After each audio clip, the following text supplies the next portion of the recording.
നമസ്കാരം.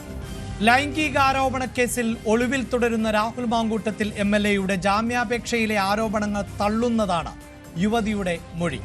2024 ഓഗസ്റ്റ് 22-ന് വിവാഹിതയായ യുവതി 4 ദിവസം മാത്രമാണ് ഭർത്താവുമായി ഒരുമിച്ച് ജീവിച്ചത്.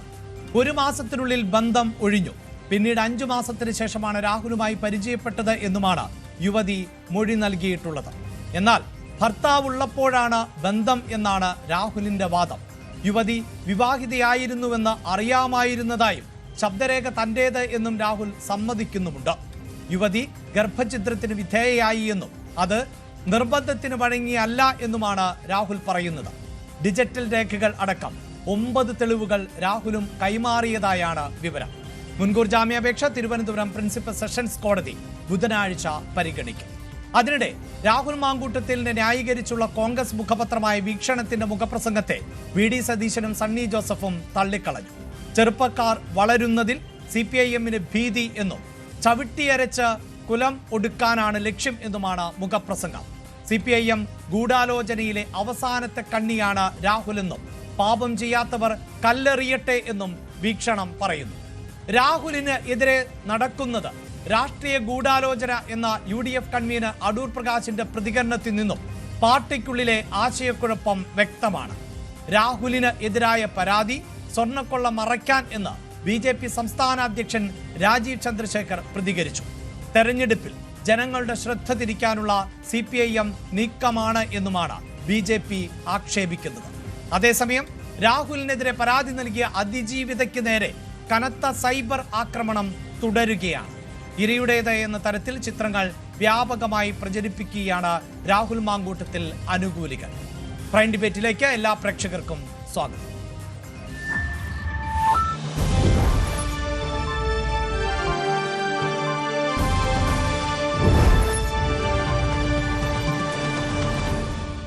ചർച്ചയിൽ പങ്കെടുക്കുന്നത് ശ്രീ വട്ടിയൂർക്കാവ് അജിത് കുമാർ മെൻസ് അസോസിയേഷൻ പ്രതിനിധി, അഡ്വക്കേറ്റ് തൗഫീഖ് രാജൻ കോൺഗ്രസിൽ നിന്ന്, advocate Suresh Kumar CPIM, advocate Babila supreme കോടതി അഭിഭാഷക എന്നിവരാണ്. ആദ്യം ശ്രീ അജിത് കുമാർ, ഈ ആരോപണങ്ങൾ അന്തരീക്ഷത്തിൽ ഉയർന്ന ഘട്ടത്തിലടക്കം ഹൂ കെയേഴ്സ് എന്ന മറുപടിയായിരുന്നു രാഹുൽ മാങ്കൂട്ടത്തിന്റെ ഭാഗത്ത് നിന്ന് ഉണ്ടായത്.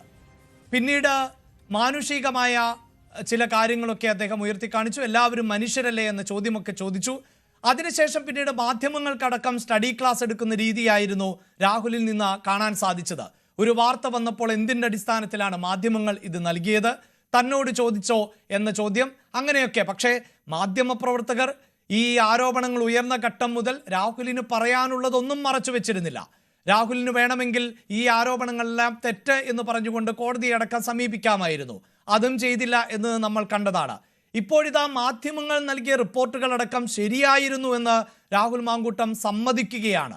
തനിക്ക് യുവതിയുമായി പരിചയമുണ്ടായിരുന്നു, യുവതി വിവാഹിതയാണ് എന്ന് അറിയാമായിരുന്നു, അതേ സമയത്ത് തന്നെയാണ് ശാരീരിക ബന്ധം നടത്തിയത്, യുവതി ഗർഭഛിദ്രം നടത്തിയതും അറിയാം, പക്ഷേ അത് താൻ നിർബന്ധിച്ചിട്ടില്ല എന്നാണ് പറയുന്നത്. പക്ഷേ ഇപ്പോഴത്തെ രാഹുലിൻ്റെ ഈ വാക്കുകൾ അല്ലെങ്കിൽ ജാമ്യാപേക്ഷയിലെ വിവരങ്ങളിൽ നിന്ന് രാഹുൽ കൂടുതൽ വെട്ടിലാകുന്നു എന്നാണോ മനസ്സിലാക്കേണ്ടത്?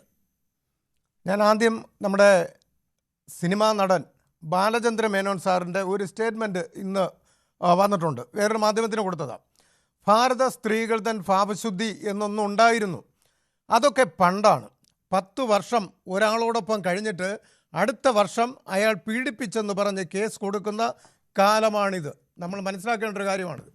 ഇവിടെ 2 പുരുഷന്മാരെ ഒരേ സമയം തേജോവധം ചെയ്തു വഞ്ചിച്ച ഒരു സ്ത്രീയെയാണ് ഇപ്പോൾ അതിജീവിത എന്ന് പറയുന്നത്. അത് എന്തടിസ്ഥാനത്തിലാണെന്ന് നമുക്ക് മനസ്സിലാകുന്നില്ല. കാരണം ഇത് 1ഉം 2ഉമല്ല, ഇത് ഇലക്ഷൻ സമയത്തിന് അല്ല. ഈ താങ്കൾ ഈ രണ്ടാമത്തെ ആളാരാണ്? ഏതാണ്? 2 പുരുഷന്മാരെ വഞ്ചിച്ചതിൽ രണ്ടാമത്തെ ആളാണ് രാഹുൽ മാങ്കൂട്ടം. അതെങ്ങനെയാണ് വഞ്ചന എന്ന് പറഞ്ഞാൽ അദ്ദേഹത്തെ പ്രലോഭിപ്പിച്ചു. കാര്യം അദ്ദേഹമല്ല ഈ യുവതിയുമായിട്ട് അങ്ങോട്ട് പോയി ബന്ധപ്പെട്ടത്.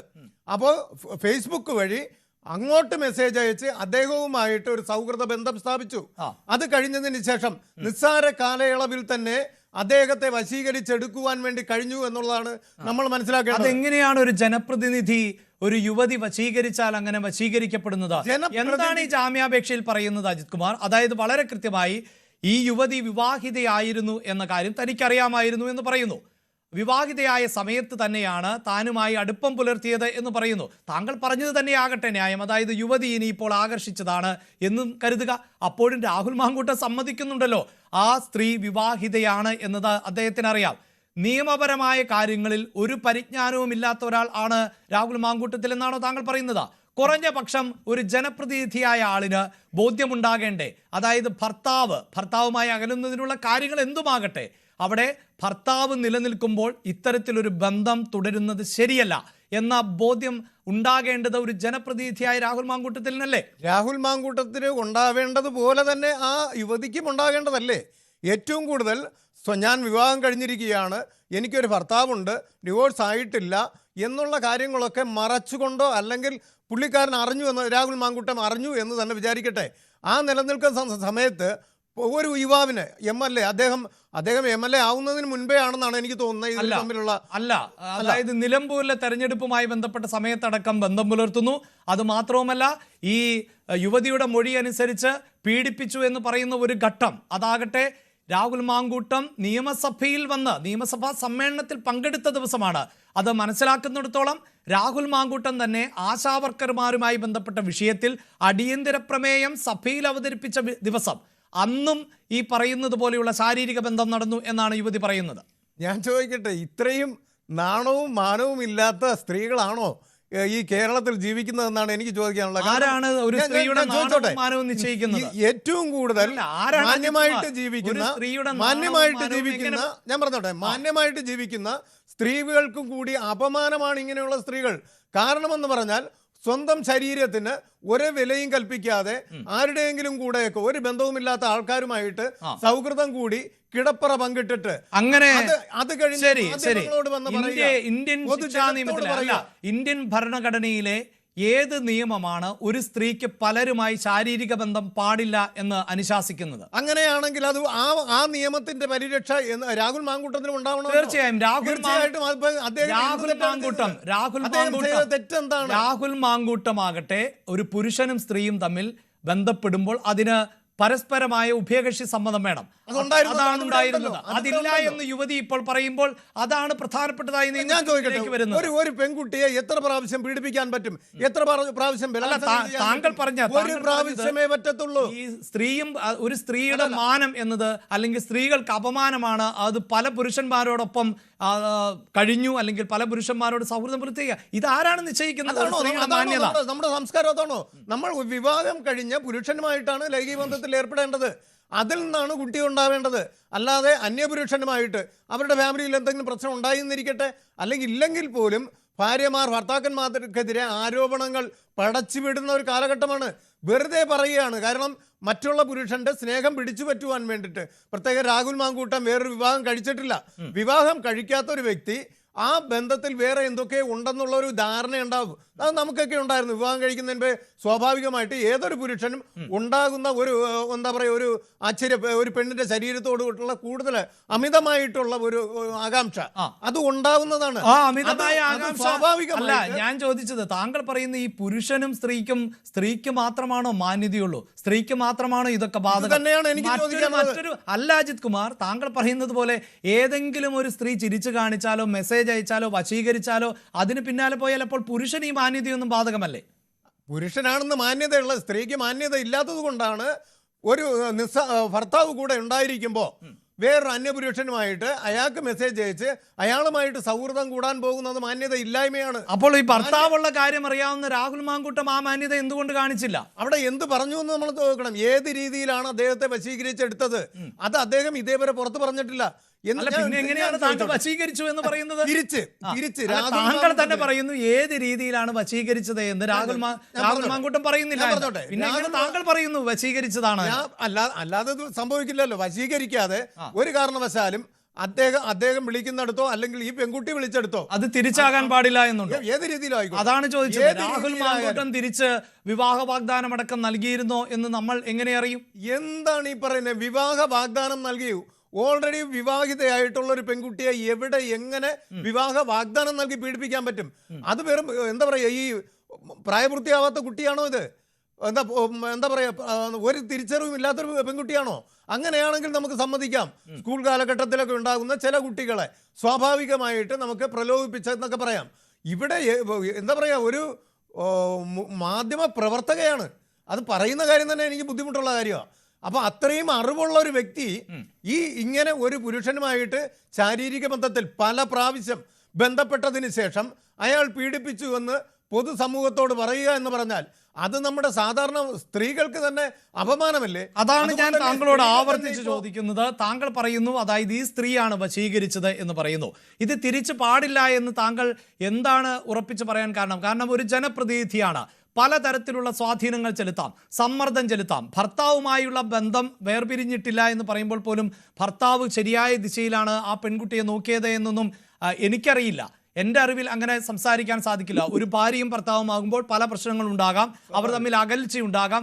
ആ സമയത്ത് രാഹുൽ മാങ്കൂട്ടത്തിലിനെ പോലെ ഒരാൾ ഇടപെടുന്നു. രാഹുൽ മാങ്കൂട്ടത്തിൽ നിന്ന് ഒരു പക്ഷേ കൂടുതൽ കരുതൽ ഉണ്ടാകുമെന്ന് അവർക്ക് കരുതാൻ പാടില്ല എന്നത് എന്തിൻ്റെ യുക്തി എന്ന് എനിക്ക് മനസ്സിലാകുന്നില്ല. അല്ല, അങ്ങനെ ഈ എന്താ പറയുക, വഴിയെ പോകുന്ന അല്ലെങ്കിൽ ഏതെങ്കിലും സ്ഥാനത്തിരിക്കുന്ന പ്രമുഖരായിട്ടുള്ള വ്യക്തികൾ അയാൾ എന്നെ കരുതിക്കോളും, അയാൾ എന്നെ സംരക്ഷിച്ചോളും എന്ന് പറഞ്ഞിട്ട് അയാളുടെ പുറകെ പോയി അതിലൊരു കുഞ്ഞുണ്ടാക്കുവാനോ അല്ലെങ്കിൽ ശാരീരികമായിട്ട് ബന്ധപ്പെടുവാനോ ഒക്കെ ശ്രമിച്ചിട്ട് പിന്നീട് പിറ്റേ ദിവസം വന്ന് എന്നെ പീഡിപ്പിച്ചു എന്ന് പറയുന്നത് തെറ്റാണ്. കാരണം അതിന് വേറൊരു കാര്യം കൂടെ പറയാം.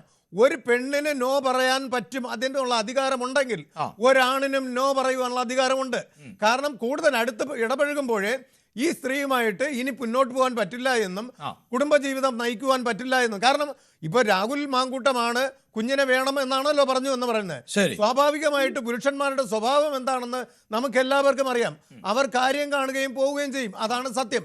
പക്ഷെ ഇവിടെ രാഹുൽ മാങ്കൂട്ടം ഒരു കുഞ്ഞിനെ വേണം എന്ന് പറഞ്ഞിട്ടുണ്ടെങ്കിൽ അദ്ദേഹം ഒരു കുടുംബജീവിതം നയിക്കുവാൻ വേണ്ടി ആഗ്രഹിച്ചിരുന്നിരിക്കാം. അങ്ങനെയുള്ള ഒരു സാഹചര്യത്തിൽ അത് പറ്റില്ല എന്ന് കണ്ടിട്ട് അദ്ദേഹം ചിലപ്പോൾ നോ പറഞ്ഞിരിക്കാം, അല്ലെങ്കിൽ ഒഴിഞ്ഞു മാറിയിരിക്കാം. അതാണ് ചോദിച്ചത്. പെണ്ണിന് നോ പറയാമെങ്കിൽ അതായത് രാഹുൽ മാങ്കൂട്ടത്തിന് ഉത്തമമായ ബോധ്യമുണ്ടായിരുന്നു എന്ന് ഇതാ ജാമ്യാപേക്ഷയിൽ പറയുന്നു അദ്ദേഹം. അതായത് ഈ യുവതി ഭർത്തൃവതിയാണ് എന്ന ബോധ്യമുണ്ട്, അതേ സമയത്ത് തന്നെയാണ് ബന്ധം പുലർത്തിയത് എന്ന് പറയുന്നു. അപ്പോൾ പിന്നെ രാഹുൽ മാങ്കൂട്ടം ഒരു പക്ഷേ ഈ വിവാഹം വേർപെടുത്തിയ ശേഷം അവരെ സ്വീകരിക്കാനായിരുന്നു എന്ന് തന്നെ കരുതുക. അങ്ങനെയെങ്കിൽ ഇപ്പോൾ ഈ പ്രതിസന്ധിയിലേക്ക് പോകില്ല. അങ്ങനെ ഒരു വാഗ്ദാനം രാഹുൽ മാങ്കൂട്ടത്തിന്റെ ഭാഗത്ത് നിന്നുണ്ടായിരുന്നോ എന്ന് എങ്ങനെ അറിയാൻ സാധിക്കും? ഞാൻ ചോദിട്ടെ, അങ്ങനെയാണെങ്കിൽ ഇദ്ദേഹത്തെ ചതിക്കണം, വഞ്ചിക്കണ്ട എന്നുള്ള ഒരു സ്ത്രീ ആയിരുന്നുവെങ്കിൽ ഇത്രയും കാര്യങ്ങൾ ഈ ചാറ്റും കോൾ ലിസ്റ്റും ഒന്നും എടുത്ത് സൂക്ഷിച്ച് ഭദ്രമായിട്ട് വയ്ക്കില്ലായിരുന്നു. ഈ എന്താ പറയുക, വലിയ കാലയളവൊന്നും ഇല്ലല്ലോ, അതിനിടയ്ക്ക് അതൊക്കെ റിക്കവർ ചെയ്യാൻ മാർഗങ്ങളുണ്ട്. മാർഗമുണ്ട് ശ്രീ അജിത് കുമാർ. അതൊന്നും അന്നേരം സൂക്ഷിക്കണമെന്നൊന്നുമില്ല. തീർച്ചയായിട്ടും ഇത് സൂക്ഷിച്ചു വെച്ചിരുന്നത് തന്നെയാണ്. അത് ഇങ്ങനെ എന്താ പറയാ, എപ്പിസോഡ് കണക്ക് നമ്മളെ സീരിയൽ ഗർഭം എന്ന് പറയുന്നത് പോലെ തന്നെ ഇങ്ങനെ ഓരോന്ന് എടുത്ത് ഇട്ട് കൊടുക്കല്ല. ഇലക്ഷൻ സമയത്തിനാണ്. ഈ ഇലക്ഷൻ സമയത്തിന് എന്തുകൊണ്ട് ഓരോ സ്ത്രീകളായിട്ട് വന്ന് എന്നെ പീഡിപ്പിച്ചു, എനിക്ക് കുഞ്ഞുങ്ങളെ തരാൻ ശ്രമിച്ചു എന്നൊക്കെ പറഞ്ഞിട്ട് ഈ വെറും മൂന്നാം കിട അങ്ങനെയല്ല. താങ്കൾക്ക് ഈ വിഷയത്തിന്റെ ഓർമ്മ കാണില്ല എന്നതുകൊണ്ടായിരിക്കും. അതായത് കേരളത്തിലെ ഒരു യുവ നടി ഒരു ടെലിവിഷൻ ചാനലിന് നൽകിയ അഭിമുഖത്തിൽ ഉണ്ടാകുന്ന ഒരു പരാമർശമാണ് പുറം ലോകത്തേക്ക് ഇത് എത്തിച്ചത്. അത് മാത്രമല്ല, ഞാൻ താങ്കൾക്ക് കേൾക്കാൻ വേണ്ടി ഇതാ അതായത് കോൺഗ്രസിന്റെ ഞാൻ താങ്കളിലേക്ക് വരാം. അതൊന്നുമല്ല കോൺഗ്രസിന്റെ നേതാവ് തന്നെയായിട്ടുള്ള രമേശ് ചെന്നിത്തലയുടെ പ്രതികരണം, ഇന്ന് രമേശ് ചെന്നിത്തലയുടെ ഭാഗത്തു നിന്നുണ്ടായ ഒരു പ്രതികരണം താങ്കളൊന്ന് കേട്ടു നോക്കുക. അല്ല, പ്രതിപക്ഷ നേതാവിനും അന്നത്തെ KPCC പ്രസിഡന്റിനും നേതാക്കൾക്കും പരാതികൾ ധാരാളം കിട്ടി. അന്ന് ആ സന്ദർഭത്തിൽ പാർട്ടി ഏകകണ്ഠമായി എടുത്തൊരു തീരുമാനമാണ്. അല്ല, അങ്ങനെയല്ല, പാർട്ടി ഒറ്റക്കെട്ടായിട്ട് തന്നെ എടുത്ത നിലപാടാണ്. ഞാനന്ന് ഇന്ത്യയിലില്ലായിരുന്നു, ഞാൻ വെളിയിലായിരുന്നു. എന്നെ പോലും ഫോൺ ചെയ്ത് വിളിച്ചു. ശരി, താങ്കൾക്ക് മനസ്സിലായി എന്ന് തോന്നുന്നു. പരാതികൾ നിരവധി ലഭിച്ചു എന്നാണ്. പരാതികൾ അല്ലല്ല, ഞാനൊന്ന് കംപ്ലീറ്റ് ചെയ്യട്ടെ. അതായത് ഇപ്പോൾ ഇതാ താങ്കൾ ഈ പറയുന്നത് പോലെ ഈ പെൺകുട്ടി ഒരു പക്ഷേ രാഹുൽ മാങ്കൂട്ടത്തിനെ വിശ്വസിച്ചിട്ടുണ്ടാകാം. അവിടെയാണല്ലോ ഈ ഗർഭഛിദ്രത്തിലേക്ക് എത്തുന്നത്. പെൺകുട്ടിയോട് കുട്ടി വേണം എന്ന് പറഞ്ഞത് രാഹുൽ മാങ്കൂട്ടത്തിൽ എന്ന നിലയിലാണ് ഇപ്പോൾ നമുക്ക് മനസ്സിലാക്കാൻ സാധിക്കുന്നത്. കാരണം ആ സ്ക്രീൻഷോട്ടുകളൊന്നും രാഹുൽ മാങ്കൂട്ടത്തിൽ ഇതുവരെയും തള്ളിയിട്ടില്ല. താൻ അയച്ച മെസ്സേജ് അല്ല എന്ന് രാഹുൽ മാങ്കൂട്ടം പറയുകയാണെങ്കിൽ നമുക്ക് അതേ രീതിയിൽ പോകാം. ഇതുവരെയും രാഹുൽ മാങ്കൂട്ടം അതെന്റെ മെസ്സേജ് അല്ല എന്ന് പറഞ്ഞിട്ടില്ല. ഗർഭിണിയായിരുന്നു എന്ന കാര്യം അറിയാമെന്ന് ജാമ്യാപേക്ഷയിൽ പറയുന്നു. ഗർഭഛിദ്രം നടത്തിയെന്നറിയാമെന്ന് പറയുന്നു. ഒരുപക്ഷെ നിയമപരമായി ഇനി രാഹുലിന് രക്ഷപ്പെടണമെങ്കിൽ അത് താൻ നിർബന്ധിച്ചിട്ടില്ല എന്നാണ് പറയേണ്ടത്. അത് പറയുന്നുമുണ്ട്. എൻ്റെ ചോദ്യം, ഒരു പക്ഷേ ഈ ഗർഭഛിദ്രത്തിന് നിർബന്ധിച്ചപ്പോഴായിരിക്കാം തന്നോടൊപ്പമുള്ള ഒരു ജീവിതം നടക്കില്ല എന്ന് ആ പെൺകുട്ടിക്ക് മനസ്സിലാകുന്നത്. അങ്ങനെ ഒരു സാധ്യത എങ്ങനെയാണ് തള്ളിക്കളയാൻ പറ്റുക? ഈ ഗർഭം ധരിക്കണമെങ്കിൽ ആ പെൺകുട്ടിയും കൂടി ഇതിന് സമ്മതം മൂളിയിട്ടാണല്ലോ. ഏതെങ്കിലും ഒരു അവസരത്തിൽ സമ്മതം മൂളിയിട്ട് തന്നെയാണ് ഒന്നിലധികം പ്രാവശ്യം ലൈംഗികമായിട്ട് ബന്ധപ്പെട്ടിട്ടുള്ളത്, ഈ കുഞ്ഞുമുണ്ടായിട്ടുള്ളത്. എന്തുകൊണ്ട് ആ കുഞ്ഞിനെ വേണ്ട എന്ന് പിന്നീട് അദ്ദേഹം പറയേണ്ടി വന്നു എന്നുള്ളത് അവിടെയാണ് നമ്മൾ നോക്കേണ്ടത്. അദ്ദേഹം ഒരു കുടുംബജീവിതം ആഗ്രഹിച്ചു, അതുകൊണ്ട് തന്നെയാണ് അദ്ദേഹം കുഞ്ഞ് വേണം എന്ന് പറഞ്ഞതിന്റെ കാരണം. അപ്പോഴും ആ യുവതി പറയുന്നുണ്ട് വേണ്ട എന്ന് പറയുമ്പോഴും ആ വിവാഹബന്ധം ഏർപ്പെടുത്തിയിട്ടില്ല എന്ന ബോധ്യമൊക്കെ രാഹുൽ മാങ്കൂട്ടത്തിലുണ്ട് കേട്ടോ. അത് ഈ പെൺകുട്ടിക്ക് ഉണ്ടല്ലോ. പെൺകുട്ടി ഇതാണല്ലോ ഏറ്റവും കൂടുതൽ അറിയേണ്ടത്. പുരുഷന്മാര് എന്താ പറയാ, ഒന്നോ രണ്ടോ. പെൺകുട്ടി കുറ്റക്കാരിയാണെങ്കിൽ അന്വേഷണ സംഘവും നിയമവശവും ഒക്കെ അതും ചെയ്തു കൊള്ളട്ടെ, അതിലൊന്നും കോടതിയിലേക്ക് വരട്ടെ. നമ്മുടെ ഇന്ത്യയിലെ നിയമം ദുരുപയോഗം ചെയ്യുകയാണ് ഇവിടുത്തെ സ്ത്രീകൾ. ഏറ്റവും കൂടുതൽ കേരളത്തിലെ സ്ത്രീകൾ നിയമങ്ങൾ ദുരുപയോഗം ചെയ്തുകൊണ്ടിരിക്കുന്നതിൻ്റെ ഫലമായിട്ടാണ് ഓരോ കാലയളവിൽ ഓരോ സ്ത്രീകൾ വന്ന് ഇമാതിരിയുള്ള കാര്യങ്ങൾ പറഞ്ഞുകൊണ്ടിരിക്കുന്നത്. മുൻപ് സിനിമാ നടന്മാർക്കെതിരെ അതിൽ ഇവിടുത്തെ MLA-മാരും മറ്റുള്ളവരും അതിൽ താങ്കൾ ദയവ് ചെയ്തത് ഉപമിക്കരുത് എന്ന് ഞാൻ ആവർത്തിക്കുന്നത്. താങ്കളോട് ഞാൻ പറയുന്നു, അതായത് ബാലചന്ദ്ര മേനോനുമായി ബന്ധപ്പെട്ട് ഒരു പോസ്റ്റ് പറഞ്ഞുകൊണ്ടാണ് താങ്കൾ തുടങ്ങിയത്. ഇതേ ബാലചന്ദ്ര മേനോനുമായി ബന്ധപ്പെട്ട് ചില ആക്ഷേപങ്ങൾ അടക്കം നിലനിന്നിരുന്നു. പക്ഷേ ഇവിടെ രാഹുൽ മാങ്കൂട്ടം ഒരു ജനപ്രതിനിധിയാണ്. ആ ജനപ്രതിനിധിക്കെതിരെ പാർട്ടിക്ക് നിരവധിയായ പരാതികൾ ലഭിച്ചു എന്ന് പാർട്ടി നേതാക്കൾ തന്നെ പറയുന്നു. അവിടെ ഒരു അതിജീവിതയല്ല ഉള്ളത് എന്നത് താങ്കൾ മനസ്സിലാക്കുക. ഒന്നിലധികം ആളുകളുമായി ഇത്തരത്തിലുള്ള ഇടപാടുകളോ ബന്ധങ്ങളോ രാഹുൽ മാങ്കൂട്ടത്തിൽ പുലർത്തിയിരുന്നു. അവിടെയാണ് ഇത് ഏറ്റവും ഡിബേറ്റബിൾ ആകുന്നത്. ഒരു ജനപ്രതിനിധിയായ രാഹുൽ മാങ്കൂട്ടത്തിൽ ഒന്നിലധികം സ്ത്രീകളെ ഒരേ തരത്തിൽ സമീപിക്കുന്നു. അതിൽ ഒരാൾ മാത്രം ഇപ്പോൾ പരാതിയുമായി രംഗത്ത് വന്നു. പരാതിയുമായി രംഗത്ത് വരാത്ത നിരവധിയായ ആളുകളെക്കുറിച്ച് മാധ്യമപ്രവർത്തകരായ ഞങ്ങൾക്കും ബോധ്യമുണ്ട്, പാർട്ടിക്കും ബോധ്യമുണ്ട്. പക്ഷേ അവരുടെ സ്വകാര്യതയെ ബഹുമാനിക്കുന്നത് കൊണ്ട് അതൊരു ഒഫീഷ്യൽ പരാതിയായി വരാത്തിടത്തോളം പുറത്തു പറയുന്നില്ല എന്നേ ഉള്ളൂ. ഇവിടെ രാഹുൽ മാങ്കൂട്ടം എന്ന് പറയുന്ന ഒരു യുവ നേതാവ് എല്ലാവർക്കും മേളിലായിട്ട് വളർന്നു വരും എന്ന് മുൻകൂട്ടി കണ്ട നേതാക്കന്മാർ അദ്ദേഹത്തെ ഏത് രീതിയിലും തറപറ്റിക്കണമെന്ന് കണ്ടിട്ടാണ് ആദ്യം വേറൊരാളുമായിട്ട് നടി എന്ന് പറഞ്ഞ് കൊണ്ട് ആദ്യം ഒരാൾ രംഗത്ത് വരുന്നത്. ഇദ്ദേഹം മോശം കമന്റുകൾ അയച്ചു എന്ന് പറഞ്ഞിട്ടാണ് നിഷേധിച്ചോ രാഹുൽ? ആയിക്കോട്ടെ, പക്ഷെ തിരിച്ചും പറഞ്ഞു കാണണമല്ലോ. ഇവിടെയും ഈ പറയുന്ന യുവതിയും അങ്ങോട്ട് മെസ്സേജ് അയച്ചാണല്ലോ ചെന്നത്. രാഹുൽ മാങ്കൂട്ടം തിരിച്ച് അങ്ങോട്ട് പോയതായിട്ട് പറഞ്ഞിട്ടില്ല. അതാദ്യം മനസ്സിലാക്കണം. ഏതൊക്കെ സ്ത്രീകൾ വന്നിട്ടുണ്ടെങ്കിലും അദ്ദേഹം ഒരു വിവാഹം കഴിക്കാത്ത ഒരു ചെറുപ്പക്കാരനാണ്. അദ്ദേഹത്തിന്റെ ഭാഗത്തു നിന്ന് തെറ്റുകൾ ഉണ്ടായിരിക്കാം, പക്ഷേ അത് ഇങ്ങോട്ട് വന്നപ്പോഴാണ് അദ്ദേഹം പ്രതികരിച്ചത്. എങ്കിൽ ആ പെൺകുട്ടിയും തെറ്റുകാരനാണ്. പെണ്ണിന് നോ പറയാമെങ്കിൽ ആണിനും നോ പറയുവാനുള്ള അവസരം വേണം. കൃത്യമായിട്ടും അവന്റെ ജീവിതം പാഴാക്കി കളയാൻ പറ്റില്ല. കാരണം ഇന്ന് ഒരുപാട് വിവാഹങ്ങൾ കഴിഞ്ഞിട്ട് മാസങ്ങളോ വർഷങ്ങളോ അത് ഇതിൽ തന്നെ എടുക്കാവുന്നതേ ഉള്ളൂ. നിസ്സാര കാലയളവിനകത്ത് വെച്ചാണ് ആ യുവാവിനെ വഞ്ചിക്കുകയും ചതിക്കുകയും ഒക്കെ ചെയ്തിരിക്കുന്നത്. ആ യുവാവിനെ വഞ്ചിച്ചോ ചതിച്ചോ എന്നുള്ളത് താങ്കളല്ല തീരുമാനിക്കേണ്ടത്. ഒരാൾ ഭർത്താവായി തുടരുന്നു എന്ന് കരുതുക. ആ യുവാവ് ഈ സ്ത്രീയുമായി നല്ല ബന്ധത്തിലായിരുന്നോ? ആ യുവാവ് ഒരു ഭർത്താവ് എന്ന നിലയിലാണോ ഇടപെട്ടിരുന്നത്? അവർക്കിടയിൽ അസ്വാരസ്യങ്ങളുണ്ടോ എന്ന് താങ്കൾക്കറിയാമോ? ഡിവോഴ്സ് ആയിട്ട് വേണമെങ്കിൽ സംസാരിക്കാൻ. നിയമമാണ് പറയുന്നത്. നിയമപരമായി ഡിവോഴ്സ് ആയിട്ട് അടുത്ത വിവാഹത്തിനാണ് ചുമക്കേണ്ടത്. അടുത്ത വിവാഹത്തിനാണ്. അല്ലാതെ ഒരിക്കലും എന്താ പറയാ, ഒരാളിനെ പിരിഞ്ഞു അല്ലെങ്കിൽ ഒരാളുമായിട്ട് വാക്കുതർക്കം ഉണ്ടായി, സ്വന്തം വീട്ടിലാണേ വാക്കുതർക്കം ഉണ്ടായി കഴിഞ്ഞാൽ അടുത്ത ഒരാളുമായിട്ട് പോയി കിടപ്പറ പങ്കിടുന്നതല്ല ഒരു പെണ്ണിന്റെ മാന്യത എന്ന് പറയുന്നത്.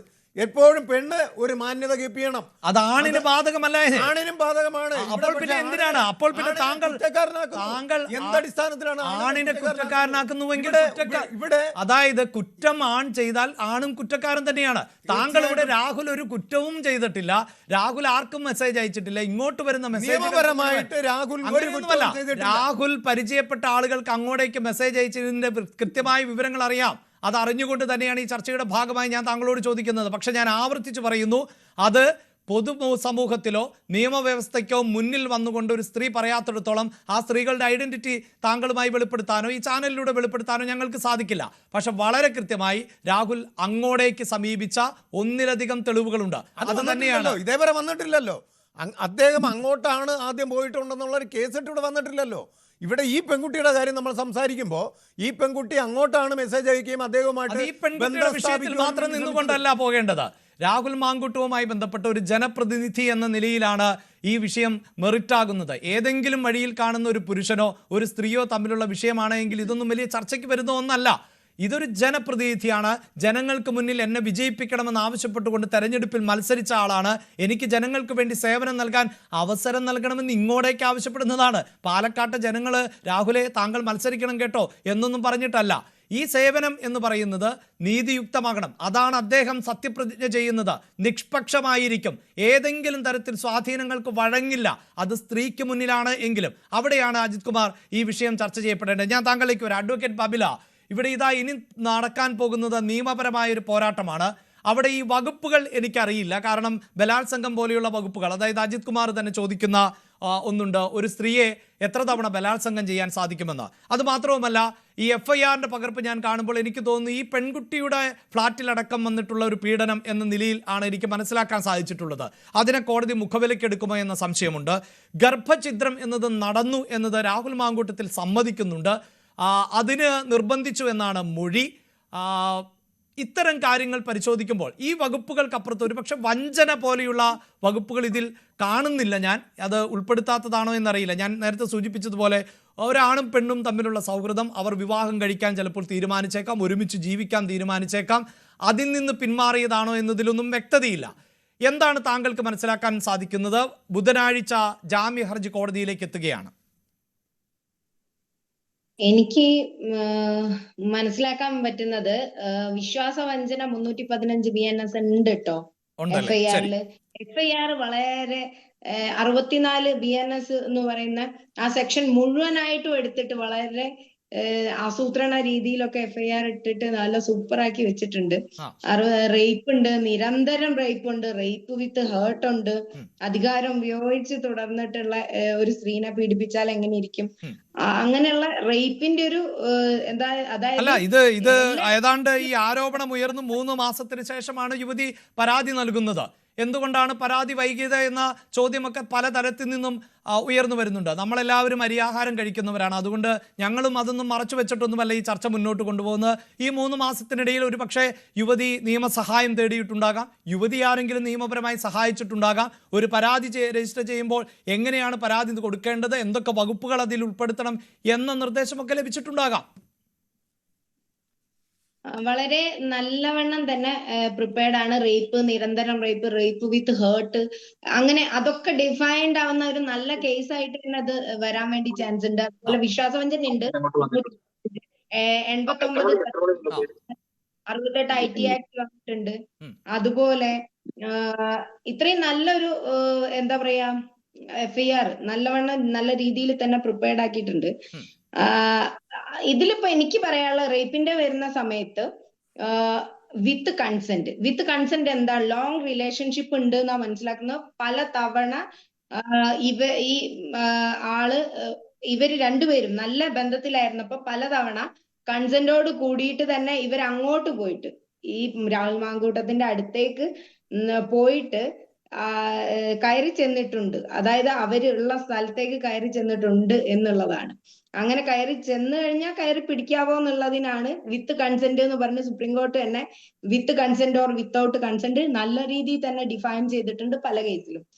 Second thing, Indian evidence act വരുന്ന സമയത്ത് ഗർഭചിത്രം പറയുന്നോണ്ട് പറയുവാണ്, 112 എന്ന് പറയുന്ന ഇന്ത്യൻ എവിഡൻസ് ആക്ടില് വളരെ നല്ല രീതിയിൽ ജൂൺ 29, 2025 സുപ്രീം കോടതി ഹസ്ബൻഡിന്റെ, അതായത് ലെജിറ്റിമസി ഓഫ് ചൈൽഡ് എന്ന് പറയുന്ന ലീഗൽ ചൈൽഡിന്റെ ഫാദർ ആരാവണം എന്ന് സുപ്രീം കോടതി വളരെ നല്ലവണ്ണം പറഞ്ഞിട്ടുണ്ട്. അതിൽ പറയുന്നത് husband to be recognised as legal father of the child born from വൈഫിന്റെ ഹസ്ബൻഡിനെയാണ് ലീഗൽ ഫാദർ എന്ന് വിളിക്കുക. എന്തായാലും ഇഫ് ആ ചൈൽഡ് അഡൾട്ടറിയിൽ പ്രസവിച്ചതായാൽ പോലും അത് ലീഗൽ ഫാദർ ഹസ്ബൻഡ് ആയിരിക്കും എന്ന് പറയപ്പെടുന്നുണ്ട്.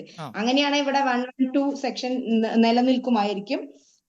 അതുകൂടാതെ അബോർഷൻ ടൈമിൽ ഡോക്ടറിനോട് റേപ്പ് ആണെന്ന് പറഞ്ഞതായിട്ട് എവിടെയും യുവതി പറഞ്ഞതോ അല്ലെ ആരെങ്കിലുമായിട്ട് പറഞ്ഞതോ ഈ ന്യൂസിന്റെ കുറച്ച് കാര്യങ്ങൾ കേട്ടുകൊണ്ടിരിക്കുകയായിരുന്നു. അതിലെവിടെയും ഈ ഡോക്ടറിനോടോ എവിടെയെങ്കിലും ഇതിനു മുമ്പ് അബോർഷൻ ചെയ്യുന്ന വേളയിൽ എവിടെയെങ്കിലും റേപ്പ് ആണ് എന്നുള്ള ഒരു സാധനം രേഖപ്പെടുത്തിയിട്ടുണ്ട് എന്നുള്ളത് പറയുന്നതായിട്ട് ആരും പറഞ്ഞിട്ടില്ല. ഇനി മറന്നുപോയതോ അങ്ങനെ എന്തെങ്കിലും ആണോ എന്നറിയില്ല. അത് നോക്കുന്ന സമയത്ത് അതും കൂടി എവിഡൻസിന്റെ സമയത്ത് വരും, ഡോക്ടറുടെ മൊഴി വരും. അല്ല, അപ്പോൾ താങ്കൾ എന്താണ് പറയുന്നത്? അതായത് രാഹുൽ മാങ്കൂട്ടത്തിൽ നിന്ന് ഗർഭം ധരിച്ചു എന്ന പെൺകുട്ടിയുടെ ആ വെളിപ്പെടുത്തൽ അത് പെൺകുട്ടിക്ക് തിരിച്ചടിയാകുമെന്നാണോ? രാഹുൽ മാങ്കൂട്ടവും പൊളിറ്റിക്സും കാര്യങ്ങളും ഒന്നും നോക്കേണ്ട കാര്യമില്ലല്ലോ. എനിക്ക് ഇവിടെ നിയമത്തിന്റെ മുന്നിൽ ആരെങ്കിലും ഇത്രയും നല്ലൊരു എഫ്ഐആറുമായിട്ട് വന്ന് നിൽക്കുന്ന ഒരാളുടെ എഫ്ഐആർ പരിശോധിക്കുക അഡ്വക്കേറ്റ് എന്നുള്ള നിലയിൽ. ആ എഫ്ഐആറിൽ പറഞ്ഞിട്ടുള്ള നിയമ സാധ്യതകൾ പറയുക. ഇത്രയും കാര്യങ്ങൾ രാഹുൽ മാങ്കൂട്ടത്തിനും ആണെങ്കിലും ഒരു പൊളിറ്റീഷ്യൻ ആണെങ്കിലും ഇന്ത്യൻ എന്താ പറയാ ലോയില് പ്രാധാന്യം നൽകുന്നില്ല. ഒരു സാധാരണക്കാരനെ പോലത്തെ ആൾക്കാർക്കുള്ള എല്ലാ നിയമങ്ങളും തന്നെയാണ് പൊളിറ്റീഷ്യൻസിനും എന്നാണ് എനിക്ക് അറിയാൻ പറ്റുന്നത്. അപ്പൊ അതിന്റെ പേരിൽ എനിക്ക് ആ കാര്യത്തിലൊന്നും പറയാനിരിക്കുന്നില്ല. രാഹുൽ മാങ്കൂട്ടത്തിന് വേണ്ടിയിട്ട് പ്രത്യേകിച്ച് എനിക്കൊന്നും പറയാനില്ല. എനിക്ക് പറയാൻ ഇതില് അബോർഷൻ ടൈമിൽ ഡോക്ടറിനോട് പറഞ്ഞിട്ടുണ്ടോ റേപ്പ് ആണെന്ന് പറഞ്ഞിട്ടുണ്ടെങ്കിൽ ആ ഒരു മൊഴി വളരെ പ്രാധാന്യമായിരിക്കും. അങ്ങനെ പറഞ്ഞിട്ടില്ലേ ആ സമയത്ത് അത് നിലനിൽക്കില്ല അങ്ങനെയാണെങ്കിൽ എന്നുള്ളതാണ്. ഏതെങ്കിലും ഒരു അല്ല, ഈ ഗർഭിണിയാകുന്നു അല്ലെങ്കിൽ ഗർഭിണിയാകണമെന്ന് രാഹുൽ മാങ്കൂട്ടം പറഞ്ഞതായി വിവരങ്ങൾ വന്നിരുന്നു. ആ ഗർഭഛിദ്രത്തിനാണ്. അതാണ് നേരത്തെ അജിത് കുമാറും പറഞ്ഞു ഭർത്താവിൽ നിന്നല്ലേ ഗർഭിണിയാകേണ്ടത് എന്ന്. അപ്പോൾ ഈ ബയോളജിക്കലി അങ്ങനെ തന്നെ ആകണമെന്ന് നമ്മുടെ നിയമം അനുശാസിക്കുന്നുണ്ടോ? അല്ല, നിയമം ഭർത്താവിൽ നിന്ന് എന്ന് പറയുന്നില്ല. പകരം നിയമം പറയുന്നത് എന്താണ്, കുട്ടി ഉണ്ടാവുകയാണെങ്കിൽ അതിനെ അഡൽട്ടറിയിൽ ഉണ്ടാക്കിയ കുട്ടിയാണെങ്കിൽ പോലും അതിന് ഹസ്ബൻഡ് തന്നെയാണ് ഫാദർ എന്ന് പറയുന്നുണ്ട്. 112 എവിഡൻസ് ആക്ടില് അത് അങ്ങനെ ഒരു ഇത് കൊണ്ടുവന്നിട്ടുണ്ട് 2025 മുതൽ. പിന്നെ കൂടാതെ അഡൽട്ടറി ഇന്ത്യയിൽ ക്രൈം അല്ല. ഇപ്പം 2018 Joseph Shine versus union of India വന്നതിന് ശേഷം IPC അഡൽട്ടറി ഈ വിഷയത്തിൽ നിലനിൽക്കുന്ന ഒന്നല്ലല്ലോ. അല്ല, അഡൽട്ടറി ആണെങ്കിൽ എന്ന് പറയുന്നതുകൊണ്ട് അഡൽട്ടറിന്റെയും കാര്യങ്ങളും കൂടി പറയണം. അതായത് താങ്കൾ പറയുന്നത് ഇത്രമേൽ ശക്തമായ FIR ആണ് എങ്കിൽ പോലും രാഹുലിന്റെ ചില വാദങ്ങൾ ഉന്നയിച്ച് ജാമ്യം തേടാൻ പറ്റുന്ന ഒരു സിറ്റുവേഷൻ ഉണ്ട് എന്ന് സംശയിക്കുന്നുണ്ടോ താങ്കൾ? അല്ല, ജാമ്യത്തിന്റെ കാര്യത്തിൽ നിന്നും ഞാൻ പറഞ്ഞില്ലേ, ജാമ്യം രാഹുൽ മാങ്കൂട്ടം ഇതൊന്നും അല്ല. എന്റെ അഡൽട്ടറി നിലനിൽക്കില്ല എന്ന് പറഞ്ഞു കഴിഞ്ഞാൽ ഈ സ്ത്രീയുടെ ഹസ്ബൻഡ് വരുവാണെങ്കിൽ ഈ അഡൽട്ടറി വെച്ചിട്ട് അയാൾക്ക് സിവിൽ കേസ് കൊടുക്കുവാണെങ്കിൽ, അതായത് ഫാമിലി കേസ് കൊടുക്കുവാണെങ്കിൽ സിവിൽ മാറ്റേഴ്സിൽ അത് അഡൽട്ടറി കാര്യമാണ്. അല്ല, പക്ഷേ യുവതിയുടെ മൊഴി അനുസരിച്ച് ഭർത്താവുമായി ഒരുമിച്ച് കഴിഞ്ഞത് 4 ദിവസം എന്നാണ് പറയുന്നത്. അതാ ജീവിച്ചിട്ടില്ല എന്നുള്ളത് തെളിയിക്കാൻ പറ്റണം. ഇല്ലെങ്കിൽ അങ്ങനെയാണെങ്കിൽ മാത്രമേ ഉള്ളൂ കാര്യം. അത് അവര് തെളിയിക്കണം. എവിഡൻസ് ടൈമിലേക്ക് വരുമ്പോഴാണല്ലോ ഈ കാര്യമുള്ളൂ. ബെയിലിന് എവിഡൻസ് ഇല്ലല്ലോ. പ്രൈമ ഫേസി അയാൾ കുറ്റം ചെയ്തിട്ടുണ്ടോ ഇല്ലയോ എന്നല്ലേ ബെയിലിൽ നോക്കുന്നുള്ളൂ. അല്ല, അത് താങ്കളുടെ ഒരു നിരീക്ഷണത്തിൽ എന്താണ് മനസ്സിലാക്കാൻ സാധിക്കുന്നത്? കോടതിയെ സംബന്ധിച്ചിടത്തോളം ഇപ്പോഴത്തെ FIR അതിശക്തമാണ് എന്നാണല്ലോ പറയുന്നത്. കോടതിയെ സംബന്ധിച്ചിടത്തോളം ബെയിലിൽ നോക്കുന്ന പ്രൈമ ഫേസി ഇയാള് കേസ് ചെയ്തിട്ടുണ്ടോ അല്ലെങ്കിൽ ഈ ക്രൈം ചെയ്തിട്ടുണ്ടോ, ഈ കേസ് നിലനിൽക്കുന്നതാണോ എന്നാണ് നോക്കുന്നത്. അയാൾക്ക് ബെയിൽ കൊടുക്കാൻ പറ്റുമോ എന്നുള്ള കാര്യത്തില് അതിൽ സെർട്ടൈൻ കണ്ടീഷൻസ് ഓഫ് ബെയിൽ പറയുന്നുണ്ട്. ഒരു 7 കണ്ടീഷൻസ് ഓഫ് ബെയിൽ പറയുന്നുണ്ട്. ആ ബെയിലിന്റെ കണ്ടീഷൻസ് ഒക്കെയാണ് ബെയിൽ കിട്ടുമായിരിക്കും. പക്ഷെ ഈ കേസ് നിലനിൽക്കോ എന്നുള്ളതാണെങ്കിൽ ഇൻ ദ ലോങ് റൺ നിലനിൽക്കോ എന്നാണ്. എവിഡൻസ് ആണല്ലോ അതിന്റെ മുഖ്യം. എവിഡൻസിന്റെ സമയത്ത് വരുവാണെങ്കിൽ ഇതില് എവിഡൻസ് എടുക്കുമ്പോൾ 112 സെക്ഷൻ എവിഡൻസ് ആക്ട് അത് വരും. അബോർഷന്റെ അവിടെ വരും. റേപ്പിന്റെ അവിടെ വരുമ്പോ കൺസെന്റ് ഉണ്ടോ ഇല്ലയോ എന്ന് ഡോക്ടറിന്റെ മൊഴി കാര്യങ്ങള്, അങ്ങനത്തെ കുറെ കാര്യങ്ങള് അവിടെ വരുമ്പോ തന്നെ അഡൽട്ടറിനെ കുറിച്ചിട്ട് വരും. പിന്നെ ഇതില് റേപ്പിനെ കുറിച്ച്, റേപ്പ് നിരന്തരം റേപ്പ് അതൊക്കെ ഡിഫൈൻഡ് ആവും. അങ്ങനെ കുറെ കാര്യങ്ങളുണ്ടല്ലോ.